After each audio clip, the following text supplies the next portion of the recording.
I guess speaking of Max, note. I love Max. I know you love I am Max. Max's biggest fan, I swear. I always said to Vic, like, if she'd ever call me, Max, I'm like, nothing's wrong with Max. Like, if you guys get in an argument, I take Max's side always. Oh my God. Mom, thanks for coming on the pod. I thought I'd just kick it off. A really fun look at fun and pink big questions. Oh my God, nice and big. Thank you. Just some fun warm-up questions. Are you ready? I am ready. Okay. Are you a morning or night person? Oh, morning. Absolutely. Yeah, I should know that about you. You're an early bird and you go to bed at like 8. You don't like to have dinner after 5. Right. And I also love to work out. If I don't work out before 12 or do a sport, it's not going to happen the rest of the day. Have you always been, because you weren't a big athlete? No, it came later in life. I mean, when you guys were little, I used to go to Soul Cycle at 6 a.m. I used to get up at 5:30 and then be back before you all woke. Now I could never get up that early, but yeah, I love mornings. You love your walks. Love. Okay, what's your favorite movie? Oh gosh. Oh, I forgot the name of it now. Oh, Legends of the Fall. You wouldn't even know that. What? It was like 20 years ago with Brad Pitt, and it's this beautiful love story. I know, it's crazy. How have I never seen your favorite movie? I don't know, but okay, well, I need to watch it. Yeah. Who is your favorite singer or band? Oh, I don't know about a band, but I would say like I love Black Eyed Peas. I know that sounds really old fashioned, but remember we all went to the concert as a family. You love Where's the Love, and you love Fergie. Yes, I love Fergie. And who's the other guy that I love? Will.i.am. Yes, Will.i.am. What song always puts you in the best mood? Oh, you know. I know my rent was going to be late. My favorite all time. That's it. Pitbull. Yeah. Time of my life. Time of my life. Okay. I wanted to walk out to that. Remember at the wedding? I know. You wouldn't let me. That was my song. I know. I'm sorry. My mom wanted that to be like her walkout song at my wedding, but I was pretty adamant that we were going to do kind of the Bulls theme song, which I haven't posted a video of that on social media, which that was so fun. Do we even have that video? Yes, we do You're have sure? that video. I've yet to see any of the video, but oh my gosh. Very little. We have the video. Okay, high level, speaking of the wedding, you're hosting a party. What are like a few things to always make sure you have when hosting? Oh, just like a party at my house? Sure. Like anyone who's hosting. Biggest thing I would say is the mood. Before anything, I would say candles, lighting, flowers, all the sensual things that you probably can't even put your finger on that just make for a mood. Mm-hmm. Yeah. I feel like you also always have food to offer. Food for sure. I mean, that goes without saying. Being Greek, I'd rather have too much than not enough. And also just being so hospitable and warm and making everybody feel comfortable. Yeah, you're really good at that. Yeah. Back to the wedding. What's your favorite memory or part of the wedding? Oh, my actual favorite memory, I would just say probably watching your vows and watching you and Max up there. It was just like the most special. Aww. Probably of the whole weekend. Yeah, just seeing the two of you get married. Because we all forget, like we're planning this big party, but we kind of get lost in this is a marriage and this is a wedding. And it was so special. Yeah. You know what we should tell people? This is hilarious. So my mom got ready in the bridal suite where I was. And so she brought her makeup up and she brought her hair stuff just to get like a little touch up. And then I guess like, you know, it's a busy morning. I know where we're going with this story. I know where we're going too. So the morning starts happening. My mom's come up to kind of get touch ups because you wanted to do your own makeup and hair pretty. I mean, you like the way that you do it. You didn't want to be like looking different. I didn't want to show up at the wedding looking all staged and made up. Which I completely get. So then anyways, we go on with the wedding day, then the reception, and then anyways, it's our wedding night. Max and I go. Wait, can I preface this? Sure. I brought my makeup to the room where we were all being held before we walked down the aisle, and we were all getting touch-ups. So I brought my makeup bag so I could do my last touch-ups. So it was in this room off the reception, and then the wedding and the reception began, and I forgot about my makeup bag. Yes. It had all my makeup in it. So she forgot about it. And don't forget that Sunday we have this goodbye brunch with everyone. Anyways, our wedding's over. Max and I go up to our bridal suite. Like this is the thing you dream of. It's like 1:30 a.m. Yeah, when they like carry you up the elevator and you're like, oh my gosh, we had our wedding and now we like have this night to ourselves. Oh, can I ask you? Yeah. Did he actually pick you up and carry you into the room? No, Max like can't carry me. I'm always like, can you just give me a freaking piggyback? And he's like, no. He couldn't even give you a piggyback? I mean, in my dress, I couldn't even like do a piggyback. True. No, he doesn't. I mean, I'm sure I could have forced him, but But did you really think of that at that minute? No, we didn't think about it, which is so funny that you think that they'll do that and they didn't. Right. Maybe I'll make him carry me to bed tonight as a makeup. But anyway, so Max and I are in the bridal suite. Okay, who knows what we could be doing? It's now 2 a.m. the night of our wedding, and we hear a knock on the door. Not even a knock. It's a banging. Wait, first I called Vic's cell. Then I called Max's cell. Which we don't have our Then phones I on us. called the room. Okay. At this point, I'm panicking Okay. because I don't know where my makeup bag is. So she doesn't know where her makeup is. So she's, quote, panicking. Max and I are supposedly having our first night as a married couple, banging on the door at 2 a.m. I'm like, who could that be? Wait, but I'm Thank sorry. God it's not an old fashioned. You guys have been living together, so it wasn't like the night. Okay, Mom. Thank you for depicting that for people who couldn't pull the blanks in. I mean, I'm sorry, but my worst scenario was that I was going to wake up in the morning and not be able to find, and I had to show up to a breakfast with no makeup on, no base, nothing. Nothing for under my eyes. So then you decided, I'm going to go bang on my daughter's door where she's with her husband. So yeah, so then Max and I, thank God, we're like able to open this door and everything's fine. And I'm like, what do you want? She's like, my makeup. I covered my eyes. I said, I'm so sorry. And I looked down and I covered my eyes. I'm like, I just need my makeup bag. And I'm going in their bridal suite, like looking down. This is at 2 a.m. Anyways, so we give her the makeup bag. And I just had to compartmentalize in that moment. Like, what just happened? We just had to move on from it, Max and I. Did you really care? I mean, it's so classic Lainie that it's just hilarious. Like, and so then the next morning, and then I think like weeks later, we started being like, wait, you really came and knocked on our bridal suite at 2 a.m. the night of our wedding to get your makeup. Did Max think this is the beginning of mother-in-law? Max already, he knew what he was getting into. He knows that you would be sleeping with us in the bed if it was allowed. Would not. That is so false. That is so false. No, but Max knew. Max loves you. He loves everything that comes with Lainie. But yeah, that's a hilarious story. Okay, last question. Favorite celebrity?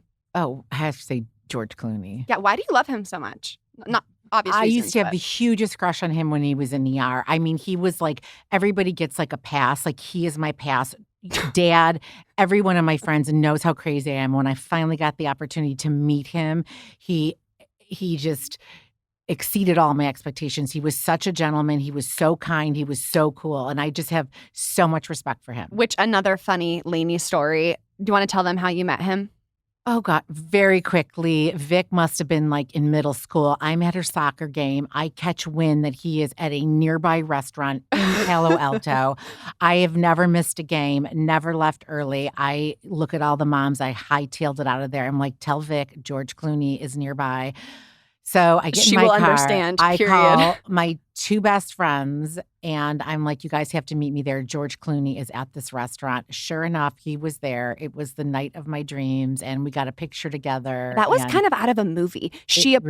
My mom was too nervous to approach his table, so her friend Lisa approached his table and said, "Excuse me, like, George, my friend is obsessed with you." Crazy. Points at my mom, who's like shaking and nervous in the corner. I could not even say a word. I could barely even look over at the table, and he's like, "Hi," and I came over, and it was amazing. Yeah, and then he pulled a chair for you, didn't he? He pulled a chair and he tapped and he goes, "Here, sit down." And then he goes, "How do you all know each other?" "Hi." And well, before that, he goes, "Hi, I'm George." And he put his hand out. We're like, oh my God. He was just absolutely adorable. That's insane. Yeah. And then from my perspective, my soccer game finishes, final whistle blows.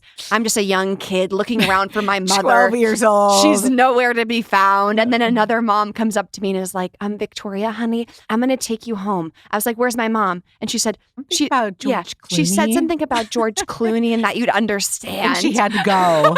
And I was like, "Oh, I'm sure it's worth it."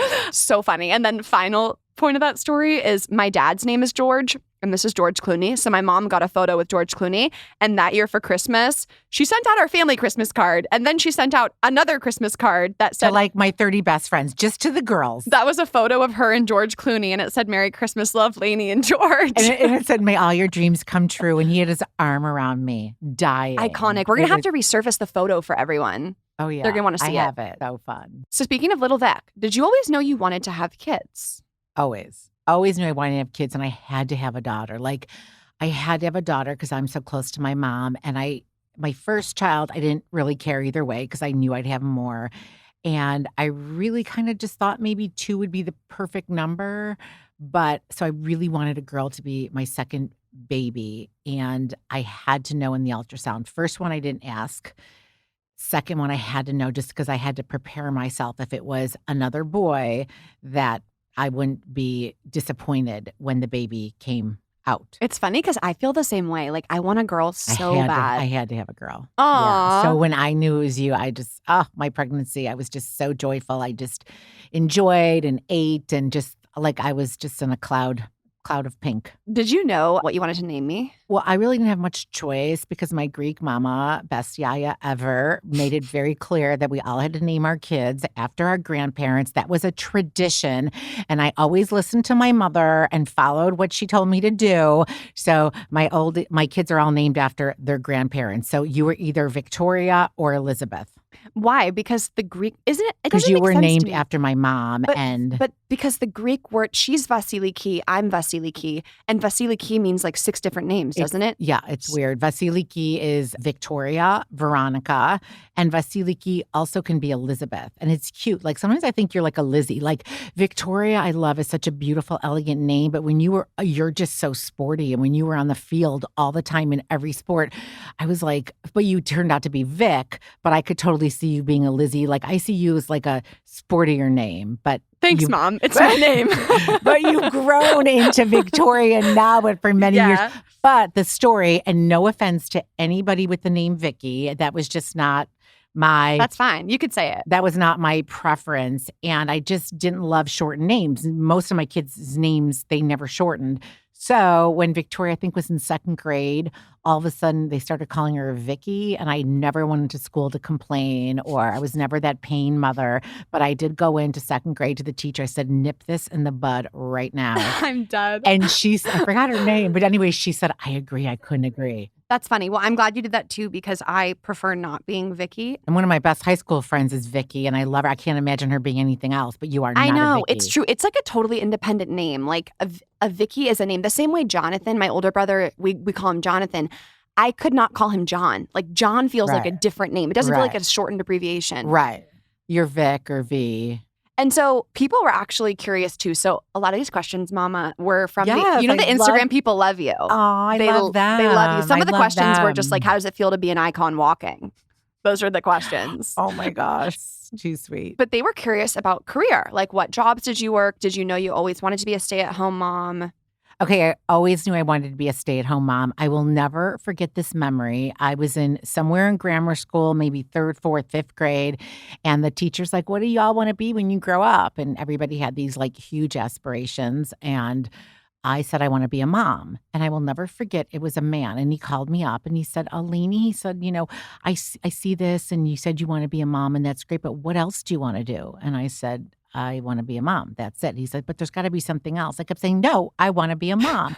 So that's what I always just thought I would do because that's what my mom did. And I don't know. It is interesting thinking of like Yaya, and she was a teacher, and then she got married, and then she raised you guys, and then you did the same for me. Right. And I think like I love that we're in this place in the world where women are so encouraged to have careers and have jobs, but I'm like so insanely grateful for you being 100% present for me, like everything that I needed. I know this sounds silly, but just like anytime I called you from the ages of the time I had a phone to even now, still like you're there and you're there for me. And I want to be that way for my kids too. So, it's interesting. Like I'm in this place where I love my job and I love what I'm doing. And fortunately, I kind of have a career where I'll be able to have a lot more flexibility. And of course, there's women who don't have a choice. They have to work. It can be a privilege as well to be a stay-at-home mom. But I love that. And whenever people kind of come with like so you just raise, I'm like, do you understand how hard it is to raise kids? I mean, breastfeeding, the amount of hours a new mom spends breastfeeding is the same as I think it's either a part-time job, at least a part-time job or a full job. I mean, it's freaking work. It's not doing nothing, Right. And it never ends. And it's pretty thankless for many, many years. And you don't really feel the benefits until later, but I loved it. I loved cooking. I loved being there. I loved being a part of the school activities. I mean, I did. I loved it. I loved it all. I don't regret it. Yeah. I'm so happy I did. I know we always talk about you're such a good organizer, you're such a good decorator. I mean, you could. Oh, I should have been the home edit. I Yeah. just need to say that right now.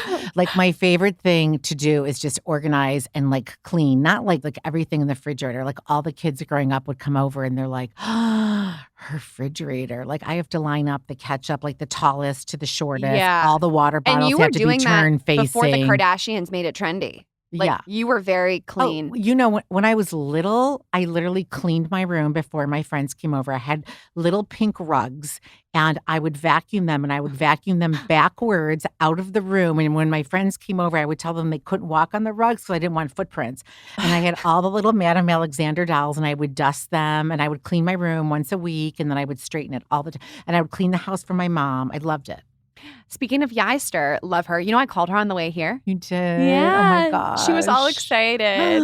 Love. So cute. Love Yai. You were saying that you guys were really close, but I didn't think you were as close when you were growing up. You're a lot closer now. You're super I was close? a handful. No, I was a complete handful. I look back on my poor mom and we had fun. We were back in the 80s. I mean, my girlfriends, I still have all my high school girlfriends, love them so much. And we reminisce how we just drove around. And I mean, back in those days, you'd like crack open a beer and you'd jump in your car. There wasn't this big knowledge and talk about drinking and driving, and we didn't wear seatbelts. And I don't know, it was just our parents never knew where we were. They didn't track us. There was no phones. There were no phones, but we had so much fun. We always knew where the parties were. We always knew where the boys were. And we were just so happy. I mean, I hate to say, but I don't ever remember anybody back then having depression. We never heard about suicides. We all talk about it.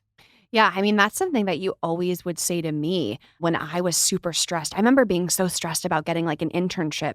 And you were like, when I was your age, I was a waitress at the Hard Rock Cafe. Yes. And you know why? Because I also think we were so isolated and all we cared about was our little group of friends and the boys that were in our neighborhood. And that was it. We were not looking at what everybody else was doing, comparing our lives. So I think that's where we became very content and happy in our own little world. And we weren't longing or wanting more than what we had. And also we weren't exposed the way you kids are all exposed to colleges and do better and get a good job and get a good internship. Seriously, I just made my waitress money every summer. I was so happy. And that was it. And then I decided to go to Iowa State. And I never even saw the school till we drove up in August to go to school. I would look at the brochures. Now, probably every family wasn't like that. But where I came from in Park Ridge, nobody went to Ivy League. And that was the only college you got into, correct? Yes. But no, I'm not saying that as a But bad I thing. also- I'm saying that as you weren't like, it wasn't mandatory for you to go to college. I mean, your dad was the son of immigrants. But from my Greece. dad went to University of Chicago and he got his master's degree. So that was really unheard of his time. However, I know that I have a learning disability that went undiagnosed because I always struggled in school. I would read a book and then I could never contain the information or remember things. And I just survived. Like, I don't even think I verbalized it to my parents. I just always thought there was something wrong with me. I was never in accelerated classes, but I wanted to go to school. I wanted to have a good time and I wanted to do something with my life. So I just did what I could to get through. But had I been diagnosed, who knows, you know? Yeah. But I jokingly will say to Yaya, you know, if I was diagnosed, because I had my other son diagnosed, and there's so much out there now, and so many kids have help and medication. And Yaya was like, well, you had fun, didn't you? You're doing fine now, huh? Don't blame me. Okay. That generation just didn't do that. Okay, yes. The first thing I'm thinking is like, you're saying there was none of that then. Okay, maybe not as much now, but there probably was. You just grew up in a time where it was just like, we don't talk about that. Are you okay saying the Weight Watcher story with Papu? Because I think yeah. I just think it's an example. I literally could go to therapy for poor little me. Like, I want to go back to my 12-year-old self. And my parents, I say with you guys, I did the best I could with what I had. And I was going into middle school and I was always like this chubby little Greek girl. And I wanted to lose weight. And I said to my mom, I want to lose weight before I go to middle school. And so where did everybody go in those days? Weight Watchers. And so my mom took me to a Weight Watchers meeting. Well, she actually dropped me off. And I walked in there by myself at 12 years old. And I went in there and I got my little card and my little stamp, and they weighed me, literally weighed me. And they would say, oh, Lanie's the newcomer. And I, introduce myself or whatever. You're 12? Yeah, 12. And then I go home and I would do my diet and I would measure my food and measure my cereal and keep track of everything I ate. And then I would go there the next week. And there was actually a Weight Watchers, a counselor that lived in the neighborhood. So she would actually pick me up. My mom knew her. She would pick me up. I'd go with her. They would weigh me. They would mark down that I lost 1.5 pounds or 2 or whatever it was. And then they would announce everybody's name and how much you lost, and everybody would cheer for you. And if you didn't lose weight, they would just say like, oh, stayed the same. You'll do better next week. Don't worry. Oh, gosh. Or if you gained weight. But didn't Papu say to you, if you lose? Yeah, he said that. I don't remember if that was before or after Weight Watchers, but I wanted a puppy so bad. And he said, if you lose 10 pounds, I will get you a puppy. And I swear I'm still gaining and losing that same 10 pounds today. You definitely grew up in a time where you weren't talking about anxiety or like not that you were struggling in school. Like you weren't going deep, No, and I just thought it was me. Had I maybe gone to a school teacher or somebody in the learning disability center or even my mom and really explained to her, God, I keep reading this and I can't retain it, but I didn't. So when I was struggling, I think I definitely had body image struggles in high school. I remember like multiple times crying to you, like I want to lose weight. I'm not happy with how I look. But I think in college, like was college the time you were the most worried about me? Like when do you remember being really worried about me? I remember several times that you would call me up and you would cry and you would open up about, I just binged, or I feel out of control, or I could just tell when you were trying things on and you were frustrated. I could see it for sure. I didn't want to make you feel bad and say, what's wrong, honey? Are you upset about the way you look? So yeah, I don't remember I honestly don't remember how we handled it back then. I kind of forget some stuff too, but so that's, on the one hand, that's body image and food. On the other hand, like anxiety and depression in college, like how did you handle knowing that I was struggling? Oh, it was the worst. The first time that I was really worried was when I came for your Mother's Day weekend. And when I arrived that Friday night, you just said, I'm so tired. Like I had all these fun dinner plans and, appointments to get your nails done and do all these girly things. And then we were supposed to go to this event and you said, I am just so exhausted. I can't go out tonight. And so we just stayed in, we ordered food, you fell asleep. And then the next morning you said, I don't want to go. I just don't feel up for it. And you wanted the drapes closed. We sat in the whole weekend in the hotel, I remember. And I just was like, this is not good. Like, we need to talk. So funny. I kind of remember that, but I kind of don't. It's just like you're so exhausted that you don't have any energy to do anything. I did always feel like I could talk to you about anything and open up to you about anything. When you were raising me, were you cautious of the fact that like how you wanted to have a relationship with me and you wanted to be close to me? Like, was that intentional, or is it your personality that lent itself to us being super close? I don't think I had intentions like I want to be close. I, of course, wanted to be close with my kids and have them want to be with me and do things with me. But I think it's my personality because I loved you so much that I just wanted to be a part of your life. I wanted to know everything you were doing. And my love was just, wanting to, I don't even know how to articulate it. Now that you say it, I'm like getting all these strong feelings. It wasn't even like something that I do. I do it unconsciously. I know. And it's like, I wish, because a lot of people obviously know how close we are just from Instagram, and we went to Paris together. And, there's just a lot of, I don't know, we're super, super close. We clearly spend a lot of time together. I don't think I could live. I always joke that you couldn't live away from me, but I couldn't live away from you. Just tell me when you're leaving and my bags are packed for sale signs up front.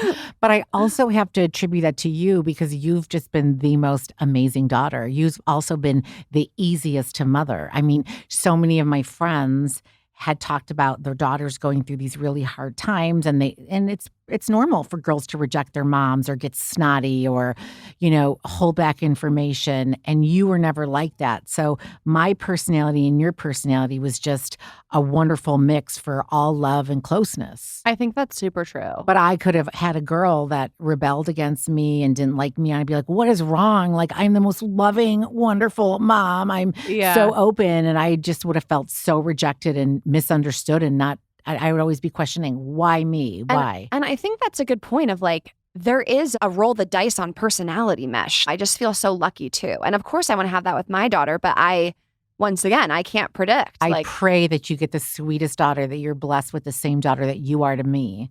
And my mom always says to me, I'm so glad you're blessed with the daughter that you have because you're that daughter to me. So that's funny because there was a question that said, was I difficult as a kid? So is the answer no? No, you were not. You literally, I don't think we ever had to ground you. Yeah. Never. I know. I was pretty upfront with you guys because you treated me like humans. That's something when Max and I talk about how we want to parent our kids. Of course, you look at the way that your parents have parented you and the things that you liked and the things that you didn't. And I think one of the things I really liked is in high school, it wasn't like, you can't do this and period. It was just be honest with us, Right. Act like an adult and don't lie. And we, of course, want you to have fun and we want you to be safe, you know? And then I never felt like I had to lie to you guys. Right. And also being an athlete too. I think that helps because you weren't out partying and getting into Right. trouble. There's like the discipline and the motivation. Absolutely. One more thing I want to ask you about the food body image conversation. This was submitted by the amazing listeners. How has like my relationship with my body now and intuitive eating, like, has it impacted you? Have you taken anything from what I talk about? That was something people were curious. Yes, you are. I really believe that God gives you kids to learn something. And while you've taught me a lot, one of the things you've taught me is just self-love. You know, I admire so much what you've gone through and how you've come out of it. And I wish that I was able to do that when I was younger, and even parts of me now.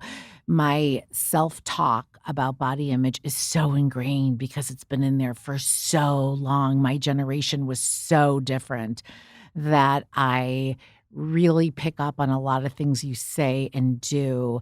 And you've also, because we never talk about each other's bodies, we don't ever talk about what we're eating, it's really empowered me to try to be more like that with my girlfriends and myself, even though I'm never perfect at it.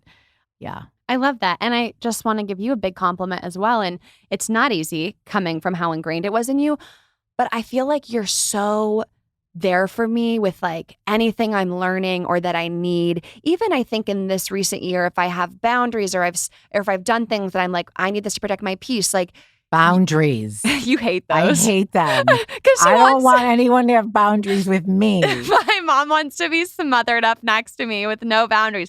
Boundaries. Vic and her boundaries. It doesn't have to be a bad thing. It just it protects my, it's. I can't have any boundaries with my mother. Yeah, but that doesn't mean that you can force the same thing on me because Yaya won't let you set any. But I was going to give you the compliment of like the not commenting on food and body. Like when I tell you that this is important to me, like you make an effort to do it. Like I think you do have this unconditional love for your kids and for wanting to make sure the relationship is your priority. And if that means that I'm expressing to you, I don't want to talk about these things, like you do that, you know? Yes. Where some parents, I think, belittle their kids a little bit and are like, you don't know anything, like, or get tougher, or you're too sensitive. Like, they gaslight. Well, thank you. I tried to. So, yeah. No, you do a really good job. And I just feel like we're friends. Baby. Like I call you and I talk to you about our Paris trip. That I love my husband, but I've realized I've really been missing out on traveling with you. And I said, oh my God, we need to get a ton of trips in before you have babies, because that was so fun. I know. It was really fun. It was fun too after the wedding, which was just a stress. Every conversation we had for a year had to end or start in wedding. Do you remember like the first weekend that you got back from your honeymoon and we just went to like Pottery Barn, West Elm for you to just do apartment stuff? And it was crazy. We were like, we don't have to do any wedding stuff. Like we could just walk around, buy a candle. It was the most unbelievable freeing feeling. And I hate to say that for people who are planning their weddings because it is really fun, but it's a lot of work. And that became everything. Every time we were together, we got to do this list. What did you guys decide on this? We definitely had we had more riffs and tension planning a wedding than like obviously we have had, and I think anything else. Not to say that anything was really intense because we always were, for the most part, fine. But yeah, that was difficult. But no, yeah, it's been so great post wedding, just being able to chill. So fun. Now I get to help Cubby and Jonathan because Cubs has been so amazing. I know, keeping me in the loop with everything. What do you make of my whole career? Oh my gosh. How much time do we have? I'm not fishing for compliments, but people were curious, like, is it weird to have a daughter who shares so much online? Do you ever feel defensive? Do you ever feel protective? Or like, what do you make of it? Well, first of all, I'm so very proud of you. Dad and I are just crazy proud. And I'm very defensive because there's nothing wrong with influencers or people that are in social media. But I always say to people when they're like, oh, what does your daughter do? And I explain to her, oh, she's an influencer speaker, but it's for, mental health, body image. So you're doing good with your voice. So I'm so proud of that. I've seen the ripple effect. I've seen how you've helped people when I am lucky enough to go on tour with you and to go to your talks and see you interact with people. I am so proud of you when we are rushing through somewhere or a shopping mall or a restaurant and someone stops you and you take the time, and it's amazing. So I am so very proud of you. Did I ever think you wouldn't do something great? No. But I'll never forget also when I was at your apartment at USC, I think you were a junior, and I was making you a homemade dinner and you were at class and Max was coming over and Obs was there. And you came home and you're like, oh my God, I just got home from this podcast class. Who was the girl? She's married to Schwarzenegger's. Anna Faris. Anna Faris. She was. Oh my God, I am like so inspired. I'm going to have a podcast. I am going to have the greatest podcast. On and on and on. I'll never forget that. And you did. Oh my God, that's so funny. I don't even really remember I remember that so vividly. Wow. So I am so proud of you. Also, to answer, I think your second question is, yes, sometimes I wish you didn't share as much as you do because my girlfriends will call me. Oh my God, text me, is Vic okay? Oh my God, I saw Vic posted. Is she okay?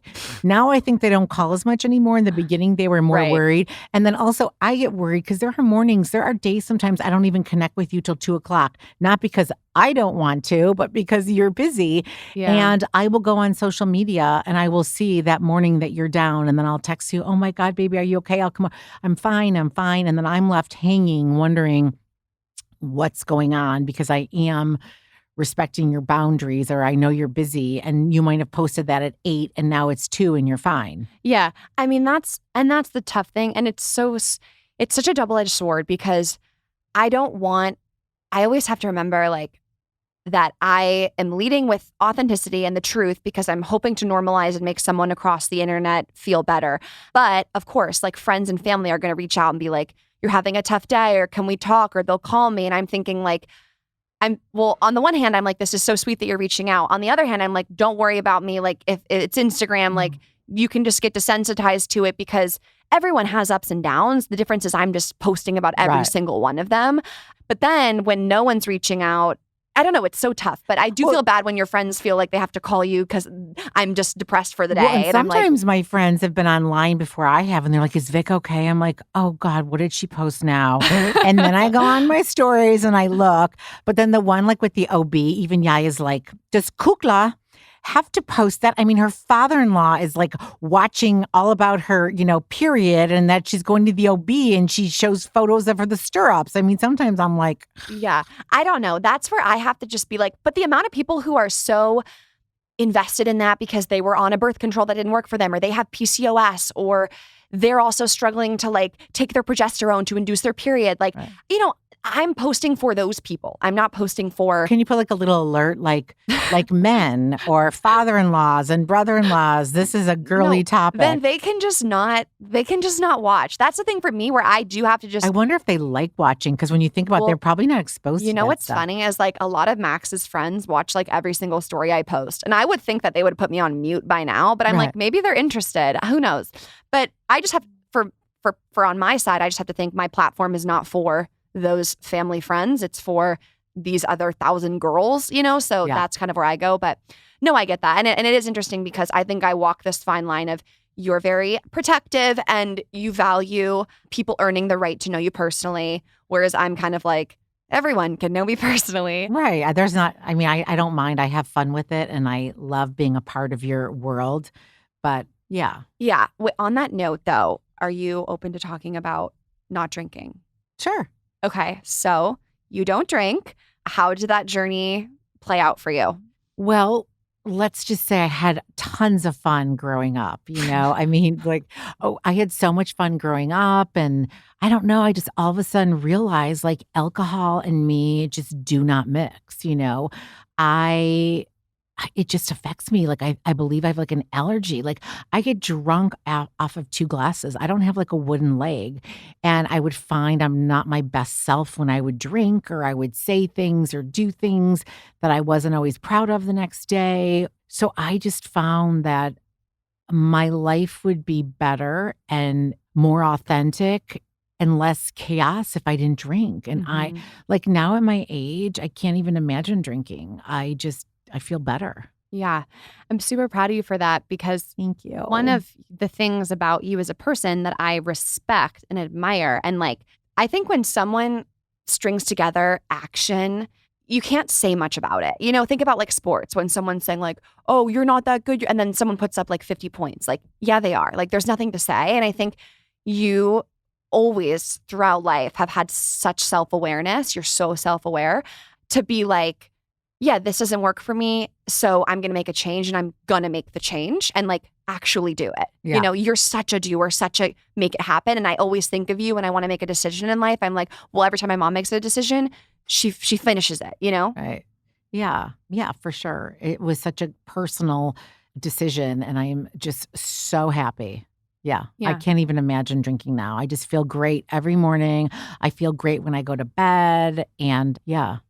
I love that. Thank you. You mentioned Dad a few times. You guys have been married for 30, is it 30? You just your 30 year anniversary? 32 years. 32. Okay. I remember your 30th anniversary. Wow. Time flies. So how did you meet? We met on a blind date. I graduated from college, and a family friend said, oh, I've got this great guy to fix you up with. I was 22, right out of college, backpacking through Europe with my girlfriend. I mean, really, when I look back on it, it was crazy. But this family friend said, oh, he's such a good guy. Let me fix you up with him. I was like, great, whatever, let's go. And it was a blind date. So it was a blind date, and I liked Dad. You know, he was nice and whatever. But and then that's how I felt about Max when I first met him. Isn't that funny? And that's how Cubby kind of felt, I think, about Jonathan. Blind dates are really the best, because I think the person that knows you knows both of you. So anyway, we went on this date, and it was like, he's like, oh, you want to go away next weekend to a wedding with me? I'm like, boy, that is so presumptuous. No, I'm not going. Anyway, long story short, we dated casually for a year, seriously for a year, and then we were engaged for a year. So yeah, crazy. Dad was 39 when we got married, and I was 25. Wow. And he was a confirmed bachelor, never wanted to get married, never wanted to have kids, and it turned out to be the best dad and the best husband. So you've been married for so many years. I'm obviously a newlywed, and I think other people out there listening can take something from this as well. Advice for a long-term lasting marriage, like how to make it so many years. Oh, I would say mutual respect. Can I say something about that? Yeah. Because, sorry, just to add color here. And I told you this the other day. Dad has always worked, and you have always taken care of the kids. Yeah, you've stayed home. And I've never heard him ever say anything about that discrepancy or like belittling you. Like, I have literally my entire life, not even once can think of a comment where he has somehow insinuated he has more authority or more power or more respect or more anything than you because he worked and you didn't. And I think a lot of guys who do work are like, yeah, well, when they kind of treat the wife like a servant. Like, well, you're going to do these things like, for me. This is my money. Yeah, my money, or you don't get a say. Like, when you say mutual respect. Well, because I run the house. Yeah. We know who's boss at home. Yeah, it's very clear. I think that says a lot about, I think, just Dad's character. But when you say mutual respect, I just want to provide color for people. I think that's a pretty obvious way of, which people might say is the bare minimum, but a freaking lot of guys do not act that way. No, and I've found that more and more when I hear stories that Dad is very, very sweet like that and very respectful. And he knows how hard it's been to raise 3 kids. And I still wake up in the middle of the night and worry. So it's just like a full-time job. Mm-hmm. Mutual respect. So mutual respect, values, and a lot of patience. A lot of patience. And like I've told you, we've had good years and we've had bad years. You know, like everybody, anyone that's been married as long as we have, it's not all roses and, unicorns, as you say. But you love each other. You have a family together. And as I say to you too, that's the problem with today. So many people just flee when the going gets tough. And there's something really sexy to me, if that's the right word, about being married and watching your kids get married and having your grandchildren. To me, that's what life's all about, Yeah. And I will never forget, I think I was maybe in high school when you told me, or maybe I was in college, the good years and bad years thing, because I think, when I'm dating, I'm thinking, oh, we're having a good day or a bad day. And it's like, no, marriage is like good years, bad years, Right. a good 2 years, a bad 2 years. But like, if you make this commitment in the beginning, all things considered, you stay and see that through. Right. And life gets stressful and parents pass away and finances go up and down and you move to different states and you could change as people and maybe one of the spouses changes and you've got to kind of bring them back and you work on your marriage and you re-look at how you're both doing together, and it takes commitment. It takes a lot of work. And anybody that says to you after 32 years, oh, our marriage is so great and perfect, it's not, Right. Right. And I really value that you have that. And Mike and Cheryl, Max's parents, have been married for so many years. I guess speaking of Max, we can end on a fun note. I love Max. I know you love I am Max. Max's biggest fan, I swear. I always said to Vic, like, if she'd ever call me, Max, I'm like, nothing's wrong with Max. Like, if you guys get in an argument, I take Max's side always. Oh my God. My mom literally called me this is the funniest thing ever. This past weekend, she calls me and is like, I love Vic, him. I don't want to meddle. I'm like, oh God, what is she about to say right now? I don't want to meddle, proceeds to meddle. Jonathan was over and I heard him and Max are golfing and he said that he's getting lunch afterwards, but Max isn't allowed to come because you have a date with him. And I'm like, okay, that's just not true. I'm like, Max and I are going to the beach with a bunch of people. We invited Jonathan. He said no. But I felt like maybe poor Max wanted to go out with the guys and have lunch. Yeah, but just so you guys know how much my mom loves Max, she'll call me to make sure I'm giving him enough boy time. I'm like, don't even see him the whole month. My mom's like, Max needs to be free. And then whenever we're together, I'm like, let's FaceTime Max. We're in Paris. I'm like, what's Max doing? So did you always love Max? What was your first impression? Always loved Max. What? Tell them the story about the Nutella boy. Well, Vic, her freshman year was like dating a little bit here and there all over the place. And she called me actually you came home the first month, the beginning of summer after freshman year, and you were kind of irritated with all the boys. You thought they were just total, can I say, a-holes? Yeah. Assholes. And so anyway, she had told me about this nice football player that had asked her to a dance and had brought her Nutella, and she had turned him down because she already accepted from some water polo player. And I was like, what about that football player, the Nutella, the Nutella boy that brought you the Nutella? And so that's when you gave him a second chance. And that was it. I know. Yeah, it was that and a few other conversations. But you always loved Max. And it's so funny because literally my mom used to tell me, there will never be anyone I think is good enough for you, like, my baby girl. And now she's like, are you good enough for Max is the question. Seriously, Max is like he's just a solid guy. Like, he's the guy you want to have next to you in your life. I know. There's nothing, what else can I say? one time had a therapist say that to me when I was talking about, when it was just, I wanted Max to succeed in football and it was hard for me to see him and whatever. And my therapist was like, but how amazing that you're going to have this life partner who has overcome such adversity and is so strong and be the best dad. Yeah, he's the best. I know. Best. He's so cute. Well, Mom, I just want to say. Wait, that's it? Are you having fun? I was like, dreading it. Now you're warmed up and you want to keep going. I know we've reached time. I think I just wanted to say a thank you to you. I don't want to get emotional, but. Oh, I love you. My mom has first of all, you're the best mom in the world. And I always tell you that, like, I literally don't know what I'd do without you. And you always tell me, you're like, you would be fine. You're like, look at me. You'll be fine. I'm like, no, I won't. You will be fine. I won't be fine. But I think just not only are you the world's best mom and best friend, but it has really meant so much to me that, like, you've listened to, like, every episode of my podcast. And I know that sounds silly, but there's not like another person on the planet who's listened to every single episode of Real Pod. Like, without a doubt, every Wednesday you listen and you text me, and like, it just means so much to me. You listen and you're so supportive and you're just the best. And I love you. And I really don't know who I'd be on this earth if it weren't for you. And you're all that I hope to be in life. Oh, baby. I love you so much. I'm so proud of you. Thanks for coming on Real Pod. Thanks for Happy having Mother's me. Day. I love you. Mwah. Love you. Love you. We'll do this again. Thank you so much for listening to this episode of Real Pod. If this hit home or helped you in some way, send it to a friend, a teammate, roomie. Share the love, share the realness. New episodes of Real Pod come out every single Wednesday. So make sure you are subscribed to this podcast so you never miss an episode. To